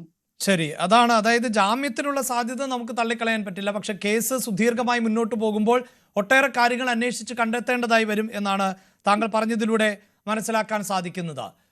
ചർച്ചയുടെ ഭാഗമായി ഇപ്പോൾ CPIന്റെ പ്രതിനിധി കൂടി ചേരുന്നുണ്ട്, അഡ്വക്കേറ്റ് സുരേഷ് കുമാർ. ഇന്ന് BJP നേതാവ്, BJPയുടെ സംസ്ഥാന അധ്യക്ഷൻ ഇന്ന് പ്രതികരിച്ചത് ഇതൊരു ഗൂഢാലോചനയുടെ ഭാഗമാണ്. പ്രത്യേകിച്ച് ഈ കേസുമായി ബന്ധപ്പെട്ടോ അല്ലെങ്കിൽ ആരോപണങ്ങളുമായി ബന്ധപ്പെട്ടോ ഒന്നും അദ്ദേഹത്തിന് അഭിപ്രായ ഭിന്നതകളില്ല. പക്ഷേ ഇപ്പോൾ ഇങ്ങനെ ഒരു പരാതിയുമായി വരുന്നത് അതിന് പിന്നെ കൃത്യമായ ലക്ഷ്യമുണ്ട്. ശബരിമല അടക്കമുള്ള വിഷയങ്ങൾ മറച്ചുവെക്കുന്നതിന് വേണ്ടിയാണ് എന്ന് BJP കൂടി പറയുകയാണ്. നോക്കൂ, ഇവിടെ ഇപ്പോ BJPയുടെ രാഷ്ട്രീയ ഗൂഢോദ്ദേശത്തെ സംബന്ധിച്ച് ബഹുമാനപ്പെട്ട ആങ്കർ തന്നെ ചില കാര്യങ്ങൾ സൂചിപ്പിച്ചത് കൊണ്ട് അത് പറയാതെ പോകാൻ വേണ്ടി കഴിയില്ല. BJPക്ക് എന്താണ്? BJPക്ക് കൃത്യമായ രാഷ്ട്രീയ ഗൂഢലക്ഷ്യമുണ്ട്. ആ ഗൂഢലക്ഷ്യം എന്ന് പറയുന്നത് BJP സമീപകാലത്ത് അതിന്റെ ഏറ്റവും ചീഞ്ഞളിഞ്ഞ മുഖവുമായി ഇവിടെ നിൽക്കുകയാണ്. അടിക്കടി ഉണ്ടായിട്ടുള്ള ആത്മഹത്യകൾ, ഞാൻ അതിന്റെ ചർച്ച അതല്ലാത്തത് കൊണ്ട് ആ സബ്ജക്റ്റിലേക്ക് ഞാൻ കോൺസെൻട്രേറ്റ് ചെയ്യുന്നില്ല. അടിക്കടി ഉണ്ടായിട്ടുള്ള ആത്മഹത്യകൾ, അവരുടെ സംസ്ഥാന ജനറൽ സെക്രട്ടറി, സംഘടനാ ചുമതലയുള്ള ജനറൽ സെക്രട്ടറി ആയിരുന്ന ശ്രീ MS കുമാർ, അദ്ദേഹം ഫേസ്ബുക്കിൽ കുറിച്ചു, ഞാൻ ആത്മഹത്യയുടെ വക്കീലാണ്. മറ്റു പലരും ആത്മഹത്യ ചെയ്തുവെങ്കിൽ ഞാൻ ആത്മഹത്യയുടെ വക്കീലാണ്. അങ്ങനെ ഒരു സിറ്റുവേഷനിൽ നിൽക്കുമ്പോൾ അദ്ദേഹത്തെ കുറിച്ച് BJPയുടെ ഈ പറഞ്ഞ സംസ്ഥാന പ്രസിഡന്റ് തന്നെ വിശേഷിപ്പിച്ചത് എന്താണ്? അദ്ദേഹം BJPക്കാരനെ അല്ല, ഇങ്ങനെ ഒരു BJP നേതാവ് ഉള്ളതായി എനിക്ക് അറിയില്ല എന്നാണ് പറയുന്നത്. കഴിഞ്ഞ ദിവസങ്ങളിൽ ഇന്നലെയോ മെനിഞ്ഞാന്നോ തലയിൽ മുണ്ടുമുട്ട് ആ സംസ്ഥാന മുൻ ജനറൽ സെക്രട്ടറിയുടെ വീട്ടിലേക്ക് ഈ സംസ്ഥാന പ്രസിഡന്റ് പോയിരുന്നു. ഇത്ര മാത്രമേ ഉള്ളൂ ഇവരുടെ പ്രസ്താവനകളിലെ ഗൗരവം എന്ന് നോക്കിക്കാണാൻ ബഹുമാനപ്പെട്ട മാധ്യമ പ്രവർത്തകർ തയ്യാറാകണം. ശരി, പക്ഷേ കോൺഗ്രസും ഇത് തന്നെയാണ് ആവർത്തിക്കുന്നത്. കോൺഗ്രസ് രാഹുൽ മാങ്കൂട്ടത്തിലിനെ തള്ളിപ്പറയുന്നു. പക്ഷേ ഈ സമയത്തെ കൃത്യമായി പ്രയോജനപ്പെടുത്തുകയാണ്. തെരഞ്ഞെടുപ്പ് എടുക്കുമ്പോൾ ഇത്തരം ഇരകൾ CPM-ന് ഉണ്ടാകും എന്നുള്ളതാണ് പ്രതികരണം. ഒരിക്കലുമല്ല. നമ്മൾ ഇതിനെ സാമാന്യവൽക്കരിക്കുന്നത് കൊണ്ടുള്ള പ്രശ്നമാണ്. ഞാൻ ഈ വിഷയത്തിൽ വ്യക്തിപരമായിട്ടുള്ള മോശപ്പെടുത്തലിനോ മറ്റൊന്നും ഞാനിത് വേദിയാക്കുന്നില്ല. കാരണം ഇത് പൊളിറ്റിക്സ്, രാഷ്ട്രീയത്തെ സംബന്ധിച്ച് തന്നെ കൃത്യമായി ഇത്തരത്തിലുള്ള ഏറ്റവും പെർവേർട്ടഡ് ആയിട്ടുള്ള മോശപ്പെട്ട പ്രവർത്തനങ്ങൾക്ക് നേതൃത്വം നൽകുന്ന ആളുകളെ സംരക്ഷിക്കുന്ന ആളുകൾ പോലും വിശേഷിപ്പിക്കുന്നത് ഡേർട്ടി പൊളിറ്റിക്സ് എന്നാണ്. ഞാൻ ഇന്നലെ കേട്ടൊരു വാചകമാണ്, ഡേർട്ടി പൊളിറ്റിക്സ് എന്നാണ്. എങ്ങനെയാണ് പൊളിറ്റിക്സ് ഡേർട്ടി ആകുന്നത്? ഡേർട്ടി ആക്കുന്നത് ആരാണ്? അതിനെ സംബന്ധിച്ചൊന്നും ചർച്ച ചെയ്യുന്നില്ല. അത്തരം ആളുകൾക്ക് നിയമത്തിന്റെ എല്ലാവിധ പരിരക്ഷകളും, നിയമത്തെ ചൂഴ്ന്നെടുത്ത് അതിനകത്തു നിന്നുള്ള പരിരക്ഷ പ്രദാനം ചെയ്തിട്ട് അവർ തന്നെ പൊളിറ്റിക്സിനെ ഡേർട്ടി എന്ന് വിശേഷിപ്പിക്കുകയാണ്. അത് വളരെ മോശപ്പെട്ട ഒരു തലത്തിലേക്ക് രാഷ്ട്രീയത്തെ കൊണ്ടെത്തിക്കുന്നു. അതുകൊണ്ട് ഞാൻ ഇതിന്റെ മൂല്യച്യുതിയിലേക്ക്, ആരുടെയെങ്കിലും മൂല്യച്യുതിയിലേക്ക് കടക്കുന്നില്ല. പക്ഷെ ഇവിടെ ഉണ്ടായിട്ടുള്ള അഭിഭാഷക ഒരു കാര്യം പറഞ്ഞു, സുപ്രീം കോടതി അഭിഭാഷക ഈ കാര്യങ്ങൾ നിയമത്തിന്റെ ഓരോ സെഷൻസും ഡിഫൈൻ ചെയ്ത സന്ദർഭത്തിൽ അത് ഡോക്ടറുടെ നിർബന്ധിത ഗർഭചിത്രമാണോ എന്നുള്ളത് ഡോക്ടറുടെ മൊഴി പരിശോധിക്കണമെന്നാണ്.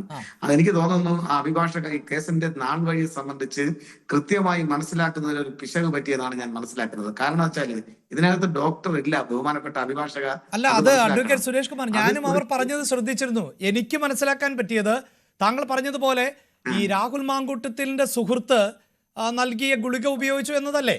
അല്ലേ? അതെ. പക്ഷേ അതിനുശേഷം ബ്ലീഡിംഗ് എന്ന തരത്തിലുള്ള സംഭാഷണം താങ്കൾ കേട്ടില്ലേ? പിന്നീട് ആശുപത്രിയിൽ പോയി, സർക്കാർ ആശുപത്രിയിൽ പോയി. സ്വാഭാവികമായും അവിടെ ഡോക്ടറിന് ചോദിക്കില്ലേ ഇത് എങ്ങനെയാണ് ബ്ലീഡിംഗ് എന്ന്? അപ്പോൾ അബോർട്ടഡ് ആയതിന്റെ കാര്യങ്ങൾ പറയുമല്ലോ.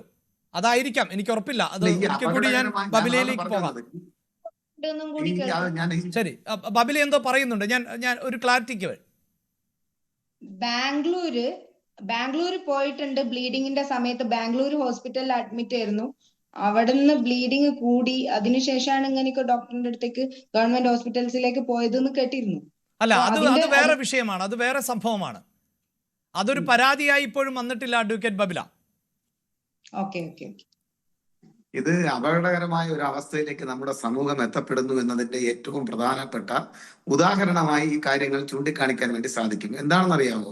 ഒരു കൂട്ടുകാരൻ, മെഡിക്കൽ സ്റ്റോറുള്ള ഒരു കൂട്ടുകാരനെ കൊണ്ട് ആ മരുന്നെന്നൊക്കെ പറയുന്നത് എത്രമാത്രം അപകടകരമാണ് എന്നുള്ളതിനെ സംബന്ധിച്ച് ശാസ്ത്രീയമായി നിർവചിക്കാൻ ഞാൻ ആളല്ല, കാരണം ഞാൻ സബ്ജക്ട് എക്സ്പെർട്ട് അല്ല. അപ്പൊ സ്വാഭാവികമായും ഈ മരുന്ന് കൊടുക്കുമ്പോൾ പ്രത്യേകിച്ച് യുവതികൾക്ക്, നമുക്ക് അമ്മയുണ്ട്, സഹോദരിയുണ്ട്, പിന്നെ സഹധർമ്മിണിയുണ്ട്, ഒക്കെ ഉണ്ട്. അപ്പൊ നമ്മൾ അവിടെ ആ ഒരു പശ്ചാത്തലത്തിൽ നിന്നാണ് നമ്മൾ ഈ കാര്യങ്ങളൊക്കെ പറയുന്നത്. അപ്പൊ അങ്ങനെ ഒരാള് വീഡിയോ കോൾ വഴി ഭീഷണിപ്പെടുത്തി അതിലെ അകത്തെ വാചകങ്ങൾ നിന്നെ കൊല്ലാൻ നിന്നെ പോലെ ഒരാളെ കൊല്ലാൻ എനിക്ക് എത്ര സമയം വേണ്ടി വരുമെന്നാണ്. എത്രമാത്രം പരസ്യമായിട്ടാണ് വെള്ളം പൂശുന്നത്. നമുക്ക് ആ ചെയ്തത് തെറ്റാണെന്ന് നമുക്ക് പറയാൻ കഴിയാതെ പോകുന്നത് നമ്മൾ അകപ്പെട്ടിരിക്കുന്ന അതിദുർഘടമായിട്ടുള്ള ഒരു പൊതു സാഹചര്യത്തിലേക്കാണ് വിരൽ ചൂണ്ടുന്നത്. എനിക്ക് സത്യത്തിൽ ഈ ചർച്ചയുടെ ആദ്യ ഘട്ടത്തിൽ കേട്ടപ്പോ അപമാനം തോന്നുകയായിരുന്നു. ഞാൻ തുറന്ന് ഞാൻ ആങ്കറോട് പറയുകയാണ്, ഈ ചർച്ച ഞാൻ പങ്കാളിയാകണോ എന്ന് പോലും ഞാൻ ചിന്തിച്ചതാണ്. കാരണം അതിനകത്തൊരു കാര്യമുണ്ട്. ഇതിപ്പം പ്രണയവും സ്നേഹവും ലൈംഗികതയും ഒക്കെ മനുഷ്യനെ സംബന്ധിച്ചിടത്തോളം അത് സർവ്വസാധാരണമാണ്, പാർട്ട് ഓഫ് ലൈഫാണ് എന്ന് തന്നെയാണ് ഞാൻ വിശേഷിപ്പിക്കുന്നത്. പക്ഷേ അവിടെ ഒരു പ്രശ്നമുണ്ട്. നമ്മൾ അധികാര കസേരയിലിരിക്കുമ്പോൾ നമ്മളെ സമീപിക്കുന്ന മുഴുവൻ ആളുകളും ഇതിനു വേണ്ടിയിട്ടുള്ളവരാണ്, നമുക്ക് യൂസ് ചെയ്യാൻ വേണ്ടിയിട്ടുള്ളവരാണ് എന്ന ചിന്ത എത്രമാത്രം ദുഷ്ടത നിറഞ്ഞതാണ് എന്ന് മനസ്സിലാക്കാൻ നമ്മുടെ സഹജീവികൾക്ക് കഴിയാതെ പോകുന്നത് അവരകപ്പെട്ടിരിക്കുന്ന ദൂഷിത വലയത്തെയാണ് ചൂണ്ടിക്കാണിക്കുന്നത്. എന്റെ പ്രിയപ്പെട്ട സുഹൃത്ത് ആണുങ്ങളെ പ്രതിനിധീകരിച്ച് അദ്ദേഹം ചില കാര്യങ്ങളോട് പറഞ്ഞു.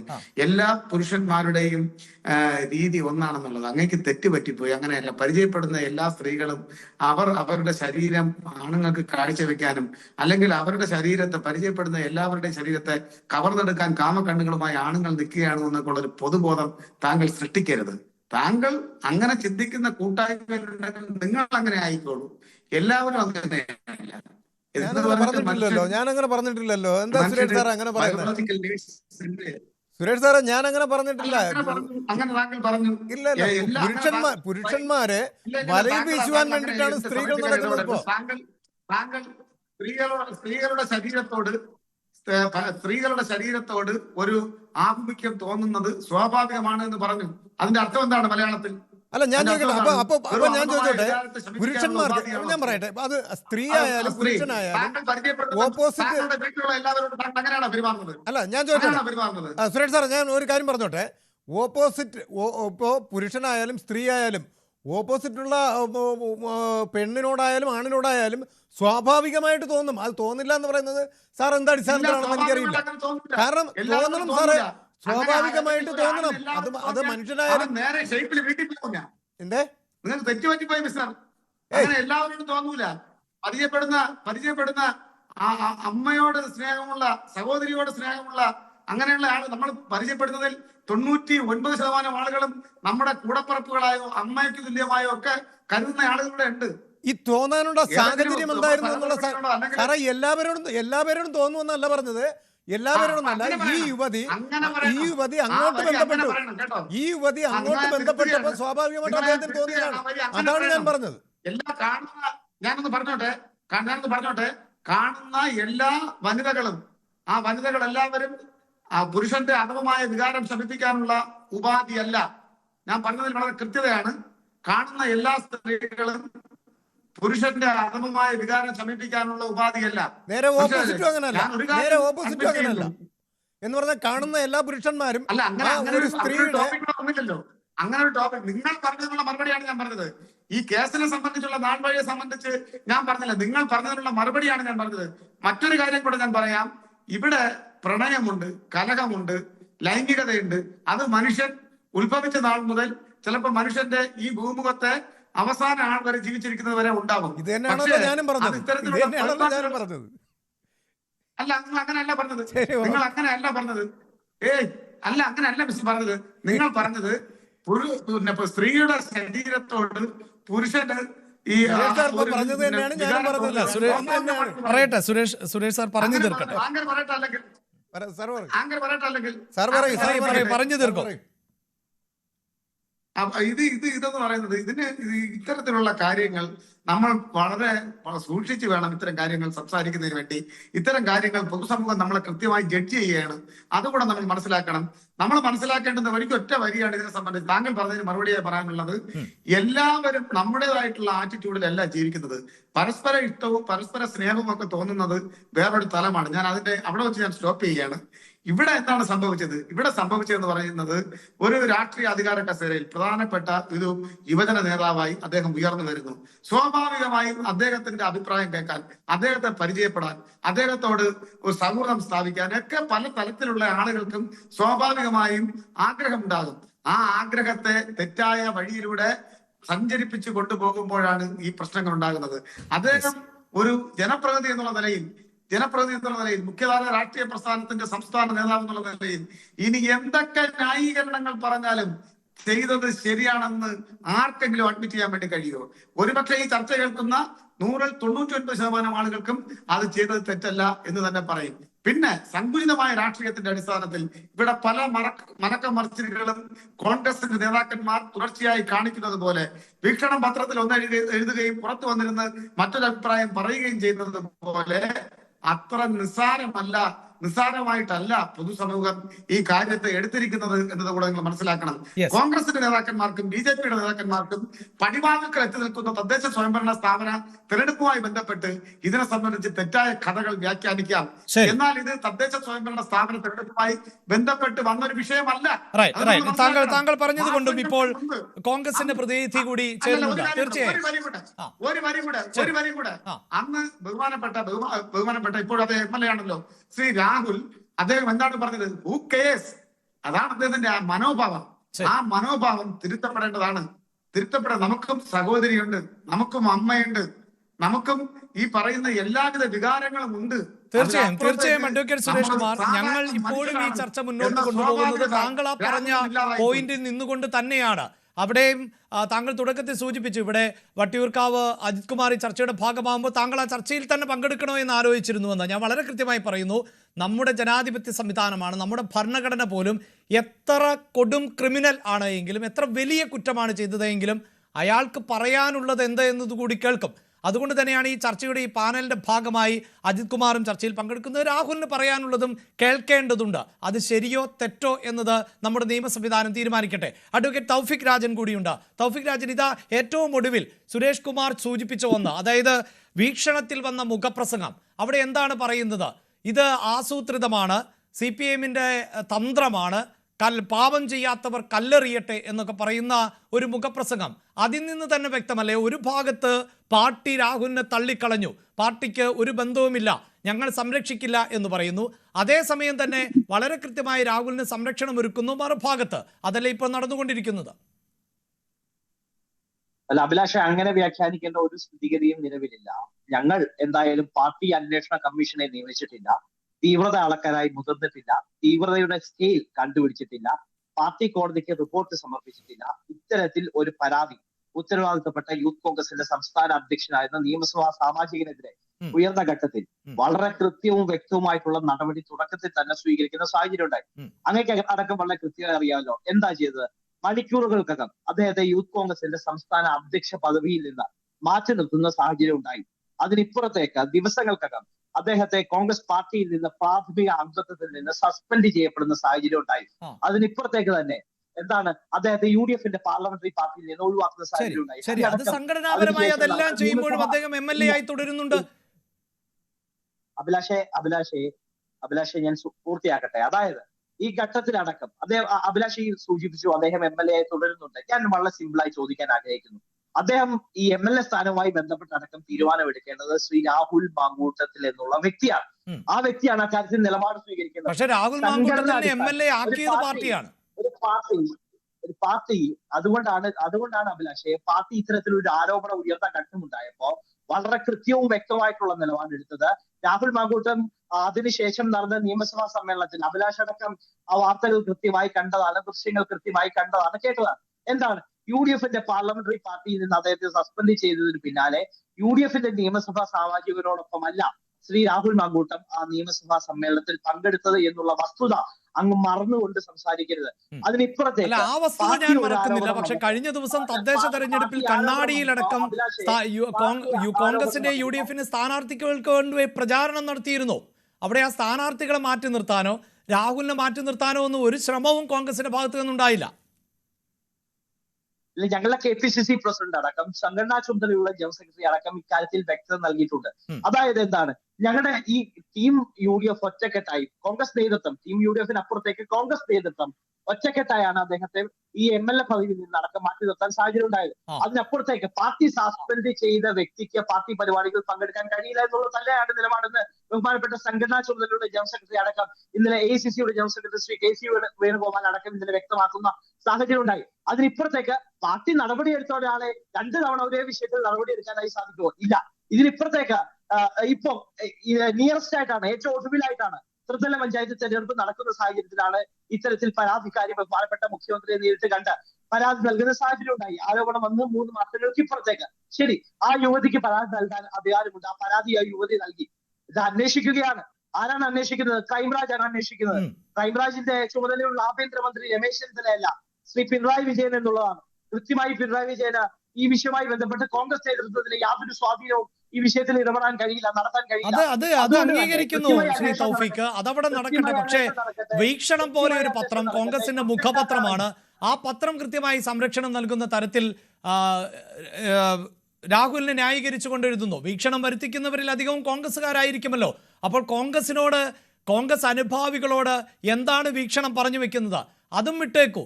ഇപ്പോഴിതാ അങ്ങേയറ്റം മ്ലേച്ഛകരമാകുന്ന തരത്തിൽ, അങ്ങേയറ്റം നാണക്കേടുണ്ടാക്കുന്ന തരത്തിൽ ആ പെൺകുട്ടിയുടെ ഐഡന്റിറ്റി പുറത്തുവിടാൻ വേണ്ടിയിട്ടുള്ള ശ്രമം കോൺഗ്രസിന്റെ സൈബർ പോരാളികൾ നടത്തിക്കൊണ്ടിരിക്കുന്നു. അവരുടെ മുഖമടക്കം വ്യക്തമാക്കിക്കൊണ്ട് സൈബർ ഇടത്തിൽ വലിയ ആക്രമണം നടത്തുകയാണ് അഡ്വക്കേറ്റ് തൗഫീഖ്. അല്ല, ഇവിടെ ആരോപണം ഉന്നയിച്ചവർക്കെതിരെയോ ആരോപണം ഉയർത്തിയവർക്കെതിരെയോ ഏത് തരത്തിലുള്ള സൈബർ ആക്രമണവും നടത്തുന്നതിനെ ഞങ്ങൾ സ്വാഗതം ചെയ്യുന്നില്ല. കോൺഗ്രസ് നേതൃത്വത്തിൽ അല്ല, അത് സ്വാഗതം ചെയ്യുന്നില്ല എന്ന് പറഞ്ഞാൽ പോരായെന്നേ. ഇത് പാർട്ടിയുടെ ഔദ്യോഗിക ഡിജിറ്റൽ പ്ലാറ്റ്ഫോമായ ഇമ്മീഡിയറ്റ് റെസ്പോൺസ് ടീമിലെ അംഗങ്ങളാണ് ഇത് ചെയ്തുകൊണ്ടിരിക്കുന്നത്. ഇല്ല, ഒരു തരത്തിലും KPCCയുടെ ഡിജിറ്റൽ മീഡിയ സെല്ലുണ്ട്. ആ ഡിജിറ്റൽ മീഡിയ സെല്ലിലെ ഔദ്യോഗികമായി ഏതെങ്കിലും തരത്തിൽ ഈ വിഷയവുമായി ബന്ധപ്പെട്ട് പ്രതികരിച്ചോ? അഭിലാഷേ, ഞങ്ങളുടെ ആ ഫൈനൽ വേർഡ് KPCCയുടെ പ്രസിഡന്റാണ്. കേരളത്തിലെ കോൺഗ്രസിന്റെ ഫൈനൽ വേർഡ് KPCCയുടെ അധ്യക്ഷനാണ്. വീക്ഷണ മുഖപത്രവുമായി ബന്ധപ്പെട്ട് ഇന്നത്തെ ലേഖനവുമായി ബന്ധപ്പെട്ട അടക്കം KPCCയുടെ അധ്യക്ഷൻ ഇക്കാര്യത്തിൽ വളരെ ഷാർപ്പായിട്ടുള്ള നിലപാട് അങ്ങയുടെ മാധ്യമ പ്രവർത്തകരോട് അത് ഞാൻ കേട്ടതാണ്. അതിലൊന്നും ഒരു തർക്കവുമില്ല. KPCC അധ്യക്ഷനും VD സതീശനും ഒക്കെ അത് തള്ളിക്കളയുന്നു. ഇത് പ്രചരിപ്പിച്ച ശേഷമല്ലേ ഇത് തള്ളിക്കളയുന്നത്? അങ്ങനെ ഒരു ലേഖനം ഉണ്ടാകാൻ പാടില്ല.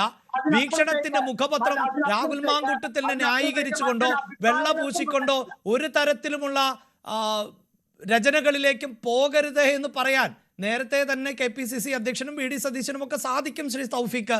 കാരണം ഒരു പത്രമാണല്ലോ, അതിനൊരു എഡിറ്റോറിയൽ പോളിസിയൊക്കെ ഉണ്ടാകില്ലേ തൗഫീഖ്?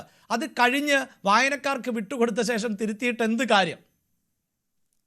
അല്ല, അക്കാര്യവുമായി ബന്ധപ്പെട്ടടക്കം KPCC പ്രസിഡന്റ് അത് പരിശോധിക്കുമെന്നടക്കം അങ്ങയുടെ മാധ്യമ പ്രവർത്തകരോടടക്കം ന്യൂസ് 8ന്റെ അടക്കം മാധ്യമ പ്രവർത്തകരോട് വ്യക്തമാക്കിയിട്ടുണ്ട്.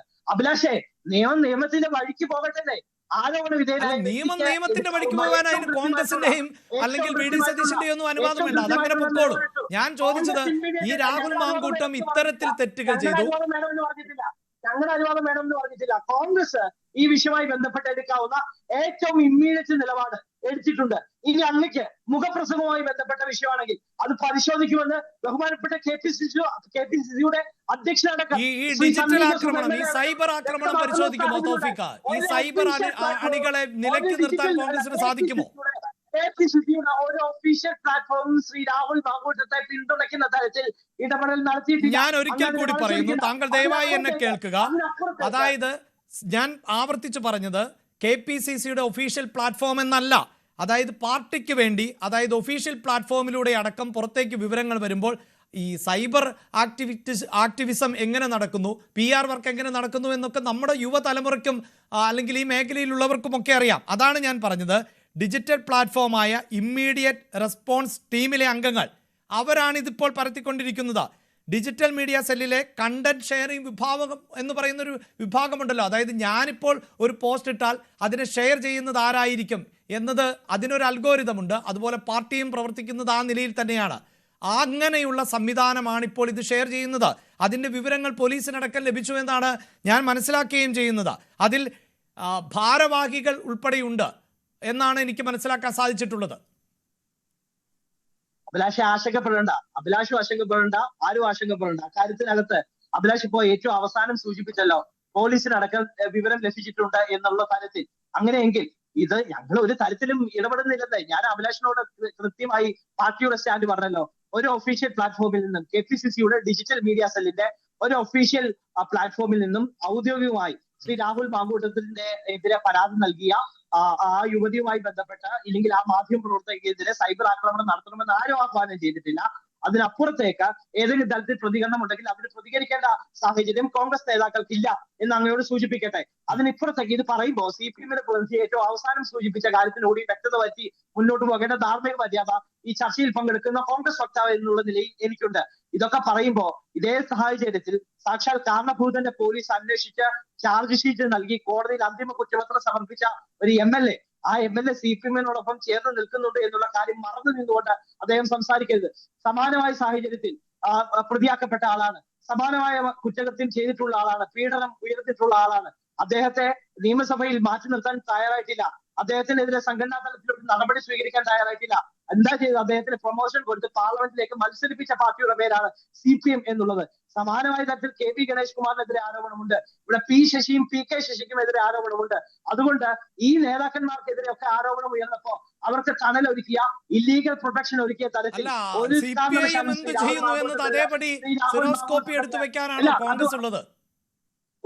ഒരിക്കലുമല്ല അഭിലാഷേ. അത് ഞങ്ങൾ ആവർത്തിക്കാത്തത് കൊണ്ടാണ്, അത് ഞങ്ങൾ അനുവർത്തിക്കാത്തത് കൊണ്ടാണ്. കൃത്യമായി വ്യക്തമായിട്ടുള്ള നിലപാട് രാഹുൽ മാങ്കൂട്ടം വിഷയവുമായി ബന്ധപ്പെട്ട് രാഹുൽ മാങ്കൂട്ടത്തിനെതിരെ ആരോപണം ഉയർന്ന ഘട്ടത്തിൽ തന്നെ കോൺഗ്രസ് നേതൃത്വം കൈക്കൊള്ളുന്ന സാഹചര്യം ഉണ്ടായത്. അദ്ദേഹത്തെ പ്രാഥമിക അംഗത്വത്തിൽ നിന്ന് യൂത്ത് കോൺഗ്രസിന്റെ അധ്യക്ഷ പദവിയിൽ നിന്ന് പാർലമെന്ററി പാർട്ടിയിൽ നിന്ന് മാറ്റി നിർത്തി ആത്മാഭിമാനത്തോടു കൂടിയാണ്, ഇല്ലെങ്കിൽ വലിയ അഭിമാനബോധത്തോടു കൂടിയാണ്, ഇല്ലെങ്കിൽ കൃത്യമായിട്ടുള്ള നടപടിയെടുത്തു. ഇനി ശരിതെറ്റുകൾ സംബന്ധിച്ച് അന്തിമ തീരുമാനമെടുക്കേണ്ടത് ബഹുമാനപ്പെട്ട നീതിപീഠമാണ്. ബഹുമാനപ്പെട്ട നീതിപീഠത്തിന്റെ മുമ്പിൽ ആ കേസ് വരിക. സ്വാഭാവികമായിട്ടും ആ വിഷയവുമായി ബന്ധപ്പെട്ട് കൃത്യമായിട്ടുള്ള നിലപാട് സംഘടനാ തലത്തിൽ കൈക്കൊള്ളേണ്ട, അഭിലാഷ് സംഘടനാ തലത്തിൽ കൈക്കൊള്ളേണ്ട ഏറ്റവും വ്യക്തവും കൃത്യമായിട്ടുള്ള നിലപാട് കൈക്കൊണ്ടിട്ടുണ്ട്. അതിനപ്പുറത്തേക്ക് ഏതെങ്കിലും തരത്തിലുള്ള പ്രതികരണങ്ങൾ ഉണ്ടായാൽ അതിനെ ഒരു തരത്തിലും സ്വാഗതം ചെയ്യുന്നില്ല എന്ന് ബഹുമാനപ്പെട്ട KPCC പ്രസിഡന്റ് അടക്കം ഈ പാർട്ടിയുടെ ഉത്തരവാദപ്പെട്ട നേതാക്കന്മാർ വ്യക്തമാക്കിയിട്ടുണ്ട്. അതിനപ്പുറത്തേക്കുള്ള വാദങ്ങൾക്കും പ്രതിവാദങ്ങൾക്കും പ്രസക്തിയില്ല. റൈറ്റ്. അഡ്വക്കേറ്റ് സുരേഷ് കുമാർ, ഞാൻ അവസാനിപ്പിക്കും മുമ്പ് ഇതാ ഈ സൈബർ ആക്രമണം വ്യാപകമായി നടക്കുന്നു. ആ പെൺകുട്ടിയുടെ ഐഡന്റിറ്റി പുറത്തുവിടുന്നു. അതിനെല്ലാം ഈ സൈബർ അനുഭാവികൾ അത് കോൺഗ്രസിൽ നിന്ന് തന്നെയെന്നാണ് നമുക്ക് മനസ്സിലാക്കാൻ കൃത്യമായും സാധിക്കുന്നത്. അത് പാർട്ടി അംഗീകരിക്കുന്നില്ലായിരിക്കാം. നിയമപരമായി അവരെ കൂടി നേരിടേണ്ടതില്ലേ? ഇങ്ങനെയുള്ളവർക്ക് നേരെ കൂടി അതിശക്തമായ നടപടി എടുക്കേണ്ടതില്ലേ? അല്ല, ഇവിടെ അദ്ദേഹം സൂചിപ്പിച്ച കാര്യങ്ങൾക്ക് മറുപടി പറയാൻ 2 മിനിറ്റ് എനിക്ക് അനുവാദം തരണം. അതിനകത്ത് ഏറ്റവും പ്രധാനമായി പറഞ്ഞിരിക്കുന്നത് ഈ സൈബർ ആക്രമണത്തിൽ അവർക്ക് കോൺഗ്രസിന്റെ ഉത്തരവാദിത്തപ്പെട്ട ഹാൻഡിലുകൾക്ക് യാതൊരുവിധ ഉത്തരവാദിത്വവും ഇല്ല എന്നുള്ളതാണ്. ഈ ഇമ്മീഡിയറ്റ് റെസ്പോൺസ് ടീം ഇന്നിപ്പോൾ ആ പെൺകുട്ടിയുടെ നിന്ന് ധരിക്കുന്ന നിലയിലുള്ള ഫോട്ടോ അവർ തന്നെ കോൺഗ്രസിന്റെ പല ഹാൻഡിലുകളും അവർക്ക് വേണ്ടിയിട്ട് ചാവേറായി നിൽക്കുന്ന ആളുകൾ പുറത്തുവിട്ടിട്ടുണ്ട്. നേരത്തെ ഇത്തരം കാര്യങ്ങൾ ചെയ്തിരുന്നത് KPCC ജനറൽ സെക്രട്ടറിമാരും വൈസ് പ്രസിഡന്റുമാരും പ്രധാനപ്പെട്ട നേതാക്കന്മാരും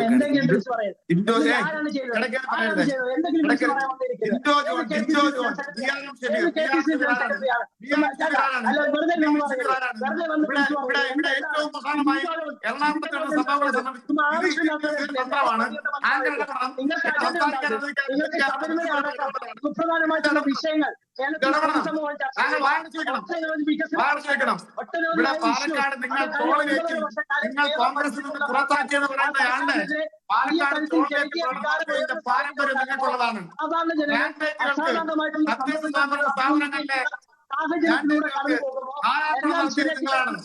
ഇപ്പോ പുറത്തുവിടുകയാണ്. എങ്ങനെയാണ് പുറത്തുവിടുന്നത്? ഇരയുടെ ഐഡന്റിറ്റി പുറത്തുവിടുന്നത് കോൺഗ്രസിലേക്ക് കടന്നു വന്ന നേതാവുണ്ട്.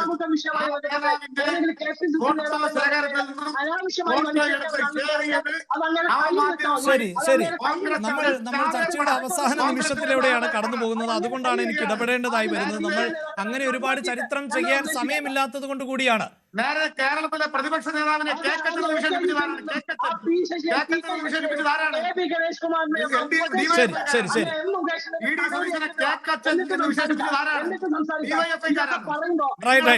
നമുക്ക് തീർച്ചയായും രാഹുൽ മാങ്കൂട്ടമാണ് വിഷയം. അത്തരത്തിൽ ഇതിനു മുമ്പ് ഒരുപാട് ആരോപണങ്ങളൊക്കെ നേരിട്ടിട്ടുള്ള വ്യക്തികൾ ഉണ്ടാകും. പക്ഷേ അതിൽ നിന്നൊക്കെ വ്യത്യസ്തമായി ഒരു പുതിയ തീരുമാനം ഒരു രാഷ്ട്രീയ സംഘടനയ്ക്ക് എടുക്കാൻ സാധിച്ചാൽ അത് അഭിനന്ദനാർഹം തന്നെയായിരിക്കും. കാലം മുന്നോട്ടാണ് പോകുന്നത്. സ്ത്രീ സുരക്ഷയെ കുറിച്ച് നമ്മൾ വാചാലരായാൽ മാത്രം പോരാ, പ്രത്യേകിച്ച് ജനപ്രതിനിധികളായിട്ടുള്ളവർ.